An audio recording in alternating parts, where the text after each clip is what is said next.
नमस्ते स्टूडेंट्स। आज का हमारा टॉपिक है शिक्षक अभिभावक संघ। एक ऐसा संघ जो शिक्षक और अभिभावक दोनों मिलकर बच्चों के हित के लिए कार्य करेंगे। बालकों की भलाई या विद्यार्थियों की भलाई या उनके अच्छे भविष्य के लिए शिक्षक और अभिभावक दोनों की जिम्मेदारी रहती है। शिक्षक और अभिभावक दोनों को मिलकर बालकों के बेहतर भविष्य के निर्माण का मार्ग प्रशस्त करना चाहिए। इसलिए ये उम्मीद की जाती है कि विद्यालय के अंदर जो शिक्षक बालकों को शिक्षण का कार्य करवाते हैं, उतना ही घर में जो अभिभावक होते हैं उनका भी दायित्व होता है कि वो बालकों के शिक्षण का उचित रूप से ध्यान रखे और समय समय पर अभिभावक शिक्षकों से इस पर विचार विमर्श करते रहे। बालकों के भविष्य के संदर्भ में, उनके शिक्षण के संदर्भ में कहा जाता है कि बालक 1/4 ज्ञान स्वयं से और 1/4 ज्ञान शिक्षक से ग्रहण करता है, लेकिन आधा ज्ञान अपने माता पिताओं से ग्रहण करता है। माता पिता उनको बहुत से जो जीवन के पहलू है, व्यवहारिक ज्ञान है, वो उनको प्रदान करते हैं। इसलिए अभिभावकों का शिक्षकों के साथ समय समय पर संपर्क होना जरूरी है ताकि वो बालकों के बेहतर भविष्य का निर्माण कर सके। तो आइए अब हम शिक्षक अभिभावक संघ के बारे में जानते हैं कि ये संघ क्या है। शिक्षक अभिभावक संघ, जैसा कि मैंने आपको बताया कि शिक्षक और अभिभावक जो बालकों के माता पिता है, जो उनके गार्जियन है, वो दोनों मिलकर इस संघ का निर्माण करें और बालकों के भविष्य के लिए, उनके शिक्षण के लिए एक कार्य करें। इस संघ का क्या क्षेत्र होगा, क्या कार्य होगा, इसके कुछ प्रमुख कार्य है जो इसके क्षेत्रों को दर्शाते हैं। गृह कार्य, जो शिक्षक बालकों को गृह कार्य देते हैं, उन गृह कार्य के संदर्भ में विचार विमर्श करना। मध्याह्न भोजन, जो मिड डे मील की व्यवस्था की गई विद्यालय में, उसके संदर्भ में यह शिक्षक अभिभावक संघ कार्य कर सकता है, एक दूसरे से अपने विचारों को आदान प्रदान कर सकता है।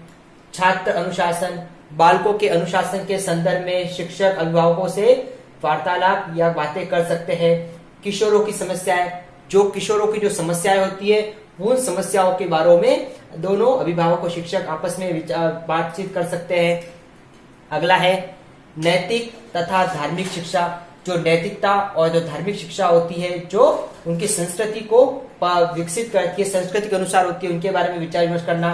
पाठ्य एवं पाठ्य सहगामी क्रियाएं, जो विद्यालय में पाठ्य और पाठ्य सहगामी क्रियाएं होती है, उन पर विचार विमर्श करना शिक्षक अभिभावक संघ के ऊपर होना चाहिए कि विद्यालय में जो शिक्षण के साथ साथ कौन कौन सी क्रियाएं गतिविधि आयोजित की जाए। प्लस विद्यालय में समय समय पर उत्सव और जयंतियां मनाई जाती है, उनमें अभिभावकों को भी शामिल किया जाना चाहिए। विद्यालयों के विकास के संदर्भ में विचार विमर्श करना।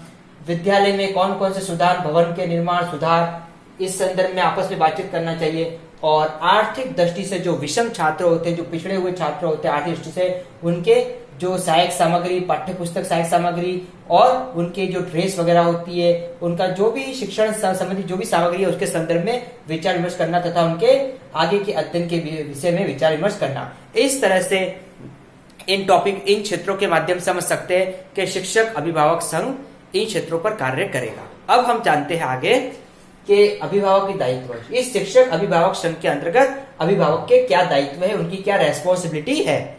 सबसे पहला जो दायित्व है, शिक्षकों से समय समय पर मिलकर अपने बालकों की जानकारी लेना। अभिभावकों का ये दायित्व रहता है कि समय समय पर शिक्षकों के संपर्क में आते रहे और अपने बालकों के संदर्भ में, शिक्षण के संदर्भ में, उनके कक्षा में किस तरह से व्यवहार होता है, विद्यालय में किस तरह से उनका व्यवहार है, इसके संदर्भ में जानकारियां लेते रहने चाहिए। दूसरा है घर के वातावरण का विद्यालय वातावरण से सामंजस्य। घर का वातावरण और विद्यालय के वातावरण से सामंजस्य स्थापित करें, यानी कि बालक विद्यालय में पढ़ता है, घर पर जाकर भी शिक्षण से जुड़ा रहे और घर की कुछ जो ऐसी जो जानकारियां है जो विद्यालय में उसके लिए फायदेमंद है। तो इस तरह से विद्यालय और घर दोनों को आपस में जोड़े रखना और शिक्षण को अवरुद्ध न होने देना इसके अंतर्गत आएगा। अगला है बालकों की समस्या का समाधान अध्यापक को देना। कई बार बालकों की कुछ समस्याएं होती है शिक्षण से संबंधित, जो समझ में नहीं आए, बालक घर पे आकर उस जो समस्या से जूझ रहा हो, उसको कुछ समझ में नहीं आ रहा हो, कुछ भी, तो वो कुछ जानकारियां हैं जो वो शिक्षकों से समय समय पर साझा कर सकते हैं कि उनके बालकों को किस तरह से अध्यापन करवा जाए और उनकी जो ये कमी है, उन कमियों को किस तरह से दूर किया जाए। अगला है बालकों की संगति का ध्यान देना।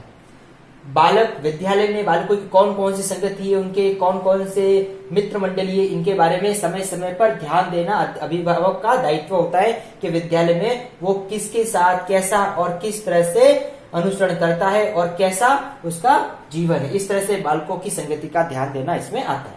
अगला है शिक्षकों द्वारा दिए गृह कार्य का निरीक्षण करना।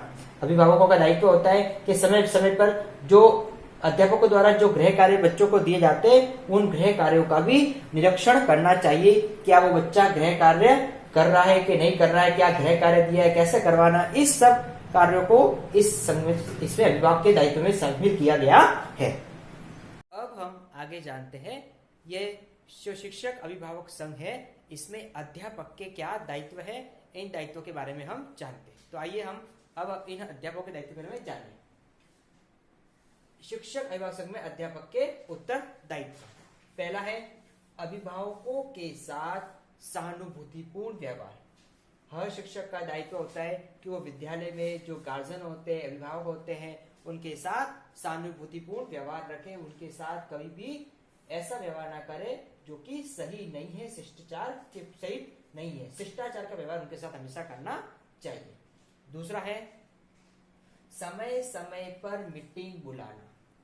विद्यालय में समय समय पर पेरेंट्स मीटिंग आयोजित करनी चाहिए ताकि इन मीटिंग के माध्यम से जो भी बालकों की समस्या है, जो भी सुझाव है, वो एक दूसरे से आसानी से साझा कर सके। इसलिए समय समय पर विद्यालय में मीटिंगों को बुलाना चाहिए। तीसरा है बालकों की प्रगति की जानकारी देना।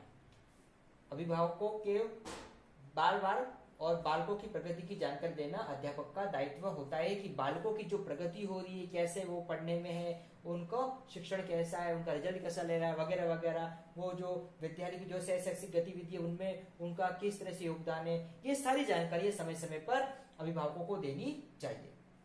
अगला है विद्यालय कार्यक्रम में अभिभावकों को आमंत्रण। जैसा कि पहले ही बताया गया है कि जो विद्यालय में जो भी कार्यक्रम होते हैं, जयंतियां होती है, जो भी पर्व मनाए जाते हैं, उनमें भी अभिभावकों को आमंत्रित करना चाहिए ताकि उन कार्यक्रमों में शामिल होकर वो अपने बालकों को भी देख सके और अपने बालकों के जो योगदान है उस योगदान को समझ सके और ये भी जान सके कि विद्यालय का शिक्षण और जो शैक्षिक कार्यक्रम है वो किस तरह से उनके बालकों के, उनके बच्चों के लिए प्रभावकारी है। अगला है बालकों से संबंधित समस्याओं का अभिभावकों की सहायता से समाधान। बालकों की समस्याएं होती है, जो शैक्षणिक जो समस्याएं होती है, वो कक्षा में नहीं पढ़ पा रहे हैं या उनको कोई समस्या आ रही है या उनके कुछ घरेलू प्रॉब्लम हो सकती है जिसके कारण वो सही से पढ़ाई नहीं कर पाती है। सारी की सारी समस्याएं वो अभिभावकों से मिलकर इस बात के जड़ तक जा सके कि इस जो प्रॉब्लम्स क्रिएट हो रही है, जो समस्याएं हो रही है, इन समस्याओं को कैसे दूर किया जाए और कैसे हम ये समझ सकते हैं कि बालकों के जो भी विकास के मार्ग में जो बाधाएं आ रही है उन बाधाओं को किस तरह से दूर करना चाहिए।